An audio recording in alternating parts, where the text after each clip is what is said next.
जय हिंद दोस्तों, आप सभी का स्वागत है एक बार फिर से आपके अपने YouTube चैनल यूनिक ज्ञान में। आज हम BA third semester political science का चैप्टर 5 पढ़ेंगे, जिसमें हमें पढ़ना है गठबंधन सरकार के विषय में। गठबंधन सरकार आखिर होती क्या है, उसके लाभ क्या हैं, विशेषताएं क्या हैं, क्या क्या प्रतिमान उसके हैं एक प्रकार से, और उसके होने से क्या हानियाँ हमारे देश में या जिसमें भी गठबंधन सरकार होती है उसमें क्या होता है, इन सभी चीज़ों को हम इस चैप्टर में देखेंगे। अगर आप चैनल पर नए हैं तो चैनल को सब्सक्राइब कीजिए, दोस्तों के पास भी शेयर कीजिए।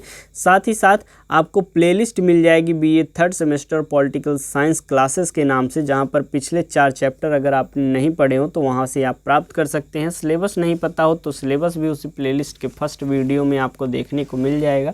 और इन सभी क्लासेस का, इन सभी चैप्टर्स का अगर आप नोट्स प्राप्त करना चाहते हैं तो आपको प्रिंटेड नोट्स हमारे टेलीग्राम चैनल पर अवेलेबल कराई जाती हैं। जैसे ही क्लास अपलोड होती है उसके कुछ समय पश्चात आपको जो है नोट्स अवेलेबल करा दिए जाते हैं, जिससे आप अच्छे से रिवीजन कर सकें या फिर अपना हैंड रिटन नोट्स बनाना चाहें तो आप बना सकते हैं। हालांकि कुछ न्यूज़ आ रही है कि टेलीग्राम चैनल जो है, टेलीग्राम जो है वह टेलीग्राम ऐप ही बैन होने वाला है, इसलिए हमने व्हाट्सएप चैनल भी बनाया हुआ है। व्हाट्सएप चैनल की लिंक और टेलीग्राम चैनल का लिंक दोनों आपको डिस्क्रिप्शन बॉक्स में मिल जाएगा, या फिर आपको टेलीग्राम पर जाकर सर्च कीजिए यूनिक ज्ञान, आपको हमारा चैनल मिल जाएगा। पूरा लेक्चर आप देखिए, जो भी न समझ में आए आप पूछ सकते हैं। किसी भी सब्जेक्ट अन्य की क्लासेस चाहिए वह भी आप कमेंट करके हमें बता सकते हैं।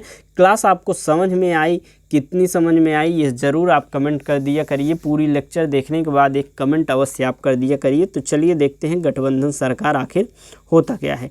गठबंधन सरकार जो है सरकार का ही एक रूप है, जिसमें राजनीतिक दल सरकार बनाने के लिए आपस में सहयोग करते हैं। और यह व्यवस्था इसीलिए की जाती है क्योंकि चुनाव के बाद किसी भी दल को पूर्ण बहुमत प्राप्त नहीं हो पाता है। हालांकि जो आजकल का चुनाव है इसमें 1, 2, 3 पार्टियां नहीं चुनाव में रहती हैं, लगभग बहुत ही ज़्यादा पार्टियां जो हैं चुनाव लड़ती हैं। इससे क्या होता है कि बहुमत किसी को नहीं मिल पाता है और सरकार बनना ज़रूरी है। तो सरकार बनाने के लिए कुछ अलग अलग पार्टियां जो हैं आपस में मिल जाती हैं, आपस में मिलकर सरकार बनाती हैं। उसी मिली जुली सरकार को ही गठबंधन सरकार कहते हैं। जैसा कि अभी इस समय हमारे भारत देश में गठबंधन की सरकार जो है अभी बनी हुई है, जिसको बहुमत नहीं मिल पाता है। बहुमत से ही सरकार बनती है, तो बहुमत प्राप्त करने के लिए जितनी सीटें कम रहती हैं उतनी लगभग अलग जो पार्टियां हैं उनसे वह जुड़ जाते हैं और अपनी सरकार बना लेते हैं। गठबंधन सरकार आपको अच्छे से समझ में आ गया होगा। गठबंधन शब्द जो है वह अंग्रेजी के कोलिशन शब्द का अनुवाद है, जो लैटिन शब्द के कोलिसियो शब्द से निकला है। और यह शब्द कोलेसर अर्थात सम्मिलन सह, और साथ साथ अर्थात बढ़ना या साथ साथ अर्थात साथ साथ मिल के आगे बढ़ना ही एक प्रकार से इसका जो है अर्थ हो जाता है।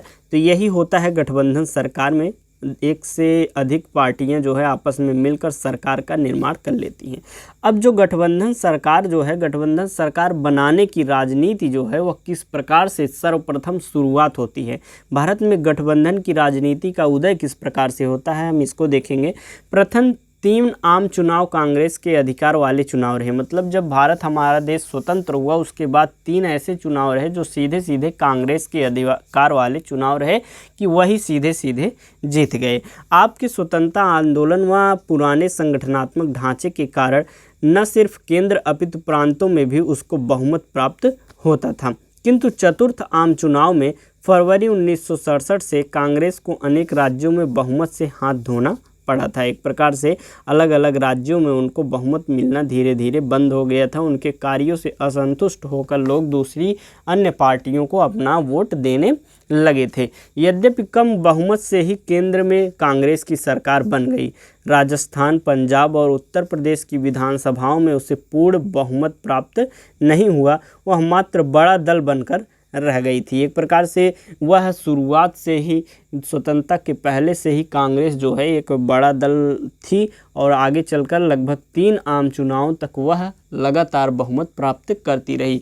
उसके पश्चात 1967 में जब चतुर्थ आम चुनाव हुआ फरवरी में, तो उसमें अनेक राज्यों ने उनको बहुमत प्रदान नहीं किया, लेकिन उनकी सरकार जो है कम बहुमत से ही बन जाती है।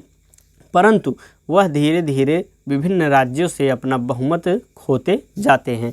केरल, उड़ीसा और तमिलनाडु में उसे बहुत कम सीट प्राप्त होती है। चौथे आम चुनाव के परिणाम ने गठबंधन की राजनीति को आरंभ कर दिया। जब चतुर्थ एक प्रकार से आम चुनाव होता है तो उसमें गठबंधन शुरू हो जाता है। तो इस प्रकार आपको पता चल गया कि गठबंधन सरकार की एक प्रकार से जो राजनीति है वह कब से शुरू होती है। वह शुरू होती है चतुर्थ आम चुनाव अर्थात 1967 में। अब हम देखेंगे, हमने आपको पहले ही बताया जो गठबंधन सरकार है उसी को मिली जुली सरकार या संयुक्त सरकार भी कहते हैं। तो मिली जुली सरकार का बनने का प्रमुख प्रतिमान क्या होते हैं, इसको हम देखेंगे। इसमें सबसे पहली बात क्या होती है, एक दल की प्रधानता वाला गठबंधन होता है। जैसे कि अभी मोदी जी का एक प्रकार से प्रतिनिधित्व में यह सरकार बनी है, अन्य छोटे छोटे जो भी अन्य पार्टियां हैं वह जुड़ी हैं, लेकिन प्रधानता किसकी है, भाजपा बीजेपी की है। उसी प्रकार एक गठबंधन सरकार में एक दल की प्रधानता होती है। इस गठबंधन में एक राजनीतिक दल की प्रधानता होती है और एक या अधिक छोटे राजनीतिक दल उस प्रमुख दल के साथ जुड़ जाते हैं।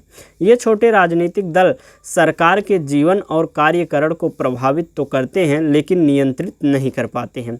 अर्थात जो छोटे छोटे हैं उनको एक प्रकार से साफ डिसीजन लेने में, सीधा डिसीजन लेने में थोड़ा सा प्रॉब्लम तो करते हैं लेकिन उनको नियंत्रित नहीं कर पाते हैं। 1981 से 2000 के वर्षों में ज्योति बसु के नेतृत्व में पश्चिम बंगाल की मिलीजुली सरकार और बाद में राष्ट्रीय जनतांत्रिक गठबंधन एनडीए की सरकार इस प्रतिमान का उदाहरण एक प्रकार से है।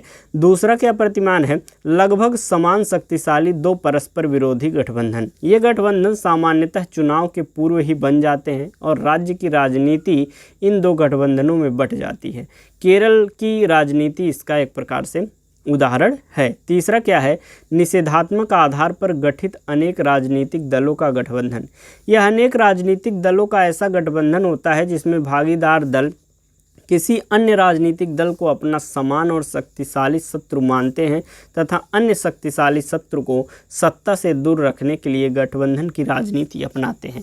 जैसा कि एक प्रकार से आपको एग्जाम्पल से समझाते हैं, जो कि आपको पता भी होगा। एनडीए जो है एक प्रकार से बीजेपी जो है वह इंडिया जो गठबंधन बनी है, बीजेपी को हराने के लिए इंडिया गठबंधन अर्थात विभिन्न पार्टियां जो हैं एक हो गई हैं, वो गठबंधन कर ली हैं। तो एक शक्तिशाली शत्रु को हराने के लिए जो है गठबंधन किया जाता है। पहले से ही ये गठबंधन कर लिया जाता है, जैसे कि चुनाव से पहले इंडिया का गठबंधन हो गया था और इधर बीजेपी की तरफ से एनडीए का गठबंधन हो गया था।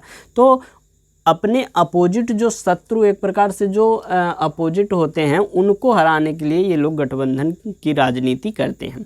इस प्रतिमान में सामान्यतः मिलीजुली सरकार के भागीदार दलों के बीच समान राजनीतिक विकासधारा का तत्व नहीं होता। अर्थात जैसे कि विचार अलग अलग होते हैं। कांग्रेस पार्टी जो है उसके विचार अलग हैं, बीजेपी है उसके अलग विचार हैं, जो आम आदमी पार्टी है उसके अलग अलग विचार हैं। आगे हम देखेंगे राष्ट्रीय सरकार। गठबंधन का चौथा प्रतिमान जो है राष्ट्रीय सरकार के रूप में होता है।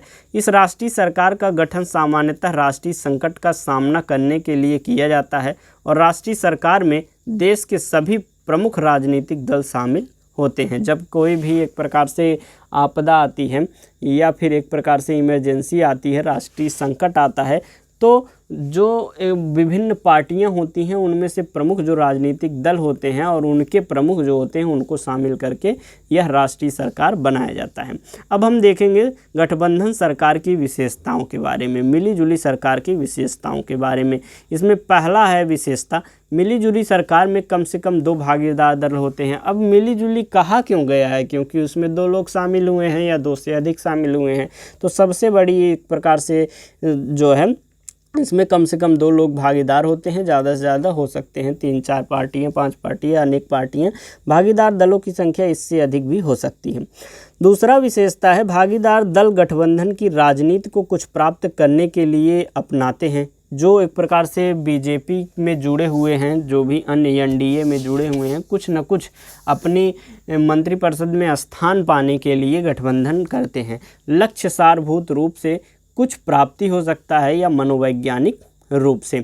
तीसरी क्या विशेषता है, गठबंधन एक अस्थायी प्रबंध होता है। सामान्यतः यह देखा गया है कि गठबंधन का प्रत्येक प्रमुख भागीदार अपनी राजनीतिक शक्ति शक्ति में वृद्धि कर अकेले ही सत्ता प्राप्त करने की इच्छा रखता है। चौथी क्या है, मिलीजुली सरकार का गठन समझौते के आधार पर होता है। इसमें कठोर सिद्धांतवादी राजनीति के लिए कोई भी एक प्रकार से स्थान नहीं होता। मिलीजुली सरकार ऐसे न्यूनतम कार्यक्रम के आधार पर कार्य करती है जिसे सत्ता में भागीदार दल अपनी विचारधारा की दृष्टि से आदर्श मानकर नहीं वरन समझौते की दृष्टि से अपनाते हैं। इस दृष्टि से मिलीजुली सरकारें जो है यथार्थवाद पर आधारित होती हैं। अगला हम देखेंगे गठबंधन सरकार जो है, गठबंधन की राजनीति जो है उसके लाभ क्या होते हैं। इससे एक लाभ यह हो सकता है कि शासन निरंकुश नहीं बन पाता है। एक प्रकार से ये न्यूज़ बहुत फैली हुई है इस समय कि अगर बीजेपी जो है अधिक सीट बहुमत पाकर अकेली सरकार बना ली होती तो संविधान में परिवर्तन कर देती, संशोधन कर देती। तो एक प्रकार से ये निरंकुशता की निशानी है। यह निरंकुशता को नहीं होने देता है। शासन निरंकुश नहीं बन पाता है। जब गठबंधन बनता है तो जो एक सरकार होती है वह कमज़ोर हो जाती है। दूसरा है अधिक योग्य व्यक्तियों के सहयोग का देश को लाभ है। एक पार्टी तो पहले से सरकार में है, दूसरी जब जुड़ी उसमें भी जो योग्य लोग हैं वह भी देश के हित के लिए, देश के लाभ के लिए अपने दिमाग का प्रयोग करते हैं, अपने एक प्रकार से जो भी उनके कार्यक्रम होते हैं उससे देश को लाभ पहुंचाते हैं।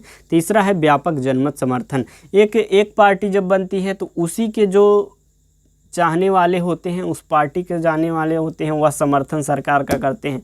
परंतु जब दूसरी पार्टी उसमें जुड़ जाती है तो उसके भी जो सहयोगी होते हैं वह भी सरकार का समर्थन करने लगते हैं। आगे हम देखेंगे गठबंधन की राजनीति का नकारात्मक पक्ष क्या है। सामूहिक कर्तव्य के सिद्धांत के दुर्बल होने का डर रहता है। कमज़ोर सरकार बनती है। प्रधानमंत्री की भूमिका की सीमितता हो जाती है, अर्थात वो कट्टर एक प्रकार से डिसीजन नहीं ले सकते हैं। गठबंधनों में क्षेत्रीय दलों का प्रभाव होता जा रहा है। सुदृढ़ विदेश नीति की कमी हो जाती है। सरकार किसी स्पष्ट नीति पर कार्य नहीं कर पाती है क्योंकि दो दलों को मिलकर बनी रहती है। छोटे छोटे राजनीतिक दलों को बनाने का प्रोत्साहन प्राप्त होता है और सरकार के कई मंत्रालयों में सामंजस्य का एक प्रकार से अभाव हो जाता है। इस प्रकार आपका ये जो चैप्टर है गठबंधन सरकार हमने आपको बता दिया। आशा करते हैं आपको समझ में आ गया होगा। कमेंट करके अवश्य बताइएगा कि आपको कितना समझ में आया है। जो भी ना समझ में आया हो आप कमेंट करके हमसे पूछ सकते हैं, आपको रिप्लाई करके बताया जाएगा। चैनल पर बने रहिए, टेलीग्राम चैनल ज्वाइन करके जो भी PDF मिले उसका रिवीजन कीजिए, अच्छे से तैयारी कीजिए पेपर की। धन्यवाद। मिलते हैं अगले चैप्टर में नेक्स्ट वीडियो के साथ।